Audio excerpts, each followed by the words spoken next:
বৌমা কেন এমন করলো বলো তো? কেন এরা মিথ্যে কথা বললো?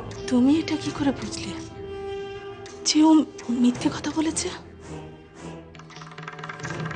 আমি যেটা জিজ্ঞেস করছি তার জবাব দাও না। তানি কখনো মিথ্যে কথা বলে না। তানি তোমায় কি বলেছে? ও বলেছে বৌমা সত্যিই শান্তির খোঁজ করতে গেছিল।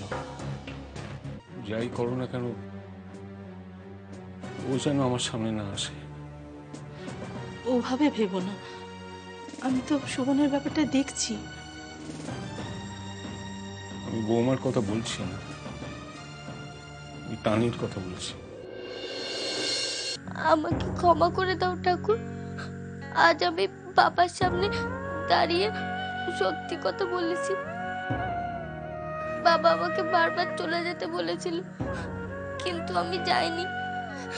দেবযানী দিদিমণি, বাউল দাদা, ওরা সবাই বলে বাবা মায়ের কথা না শোনা পাপ, কিন্তু আমি সত্যি কথা না বলে পারছিলাম না। আমি জানি বাবা আমাকে ভালোবাসে না, তবুও আমি বাবাকে সত্যি কথা বলেছি।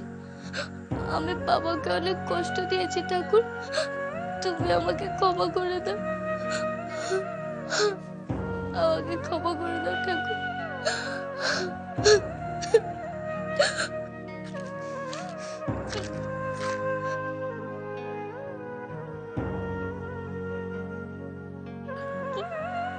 বুঝেছি, আজ তুমি আমার উপর রাগ করেছো।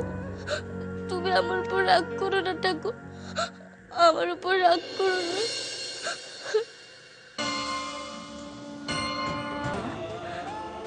তুই আজকে সন্ধ্যা প্রদীপ জ্বালিয়েছিলিস?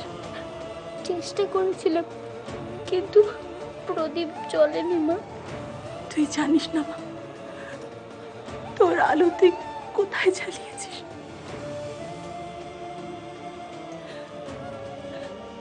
তোর সাধনা ফল দিয়েছে রে, ফল দিয়েছে। বাবা, বাবা, মা, ও বৌদি, আরে মন্টু বাদল কোথায় তোরা? তাড়াতাড়ি আয়। আরে মা কোথায়? মা! কি হলো, চিৎকার করছিস কেন? আরে বাবা সব বলছি, আগে বলো বাবা কোথায়? এই তো কি হয়েছে? বাবা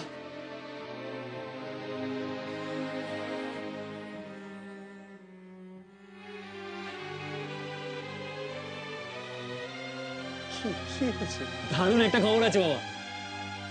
কি খবর সেটা বলবি তো? ওদিন কোথায় ছিলি? হ্যাঁ রে, বাসু বলছিল তুই নাকি কোন জাহাজে চেপে কোথায় গেছিলি। একদম পাক্কা খবর শুনেছো বাবা। আরে এত ভালো একটা মৌকা পেয়েছি, ছাড়তেই পারলাম। তোর জন্য আমার খুব গর্ব হয় রে মনোজ। তুই আবার প্রমাণ করলি যে তুই সবার সেরা। তুই বাদল আর মন্টুকে শিখিয়ে দে কাজটা, দেখিস ওরাও যেন তোর মতো কাজ শিখতে পারে। তোর হাতে জাদু আছে মনোজ। তোর মতন হাত ছাপাই বেনি ওস্তাদও পারত না। তুমি একদম চিন্তা করো না বাবা, আমি ওদেরকে ব্যবসার সব কায়দা শিখিয়ে দেবো। কিরে মন্টু, শিখবি তো? এমনকি মার মুখেও কোনোদিনও হাসি ফোটাতে পারি। মনোজ সফল হয়েছে, ও বাবার নাম উজ্জ্বল করেছে। পরিবারের সবাই ওকে নিয়ে গর্বিত। আমি সব দিক থেকে হেরে গেছি, সব দিক থেকে। ওর ব্যঙ্গোক্তি, পরিহাস আমি আর সহ্য করতে পারছি না।